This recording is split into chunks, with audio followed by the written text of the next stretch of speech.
আসসালামু আলাইকুম এভরিওয়ান, সবাই কেমন আছেন? Welcome to my new videos. আর সকাল সকাল ঘুম থেকে উঠে ফ্রিজটা খুললাম এবং ফ্রিজ থেকে খুলেই রাজহাঁসের মাংস বের করলাম। যেহেতু আজকে মাংস রান্না করবো, দেখেন আজকে ওয়েদারটা অনেক সুন্দর, তাই না? তো আমি মাংসটা ভিজিয়ে নিলাম, মাংসটা ভিজা হয়ে গিয়েছে, আমি কাটতে বসলাম।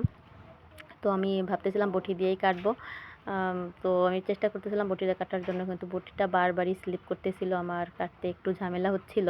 তো তারপর আমি চেষ্টা করতেছিলাম যে বটি দিয়ে যদি হয়ে যায় তাহলে আর অন্য কিছু আনবো না কাটার জন্য। তো কিন্তু বটি দিয়ে কোনোভাবেই সম্ভব হচ্ছিল না, এই জন্য আমি বোর্ড ব্যবহার করলাম। তো বোর্ডে খুব সহজেই আমার মাংসটা কাটা হয়ে গেল, কারণ বোর্ড যেহেতু শক্ত আর যেহেতু ছুরি ছিল, তো খুব সহজেই আমার মাংসটা কাটা হয়ে গিয়েছিল। তো অবশেষে আমার মাংসটা কাটা হয়ে গিয়েছে, দেখতেই পাচ্ছেন। মাংসটা সুন্দরভাবে আমি কেটে নিয়েছি। হ্যাঁ, তারপরে মশলাটা বেটে নিলাম, যেহেতু আমি রান্না করতে যাব, তো ছোটো মাছ রান্না করব, তাই ধুন্দল কেটে নিলাম, ঝোলটা ছিলছি। এবার আমি সব কিছু গুছিয়ে নিলাম, যেহেতু আমি রান্নাঘরে যাব। সো আমার সব কিছু গোছানো ডান। তো আমি রান্নাঘরে চলে আসলাম। রান্নাঘরে এসে আমি জালটা ধরিয়ে দিলাম পাটকাঠিতে। হ্যাঁ, এবার ছোটো মাছের তরকারিটা আগেই রান্না করে নিলাম, যেহেতু মাংস তরকারি রান্না করে নেব। তো আমি মাংস তরকারি রান্না করার জন্য তেল মশলা আগে থেকে দিয়ে দিলাম এবং মাংসটা সুন্দরভাবে কষিয়ে নেব।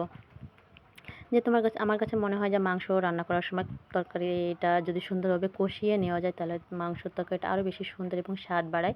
সো আমি দেখতেই পাচ্ছেন কষিয়ে নিচ্ছি, চেষ্টা করতেছি যাতে মাংসটা সুন্দর হয়। তো কালারটা অনেক সুন্দর আসছে, দেখেন আপনারা নিজেই।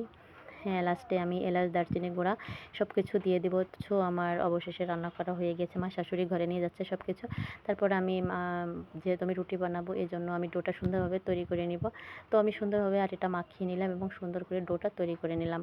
রুটি করতে বসলাম। তো রুটি বানাচ্ছি, মাশাআল্লাহ আমি সুন্দরভাবে রুটিটা বানাতে পারি, দেখতেই পাচ্ছেন। রুটিটা কিন্তু অনেক সুন্দর গোল হয়েছে, তাই না? হ্যাঁ, হ্যাঁ, রুটিটা যেহেতু গোল হয়েছে, রুটিটা ফুলেছেও সুন্দর, একদম লুচির মতন। ফুলকো ফুলকো রুটি সবারই ভালো লাগে, তাই না, মাংস আর রুটি খেতে? হ্যাঁ, দেখেন আমরা কিন্তু ঘরে নেই, কিন্তু আমার 2টা বিড়াল আমার দরজায় পাহারা দিচ্ছে, পাহারাদার হিসেবে। তো আমার রান্না করা হয়ে গিয়েছে, মালিহাকে খেতে দেব।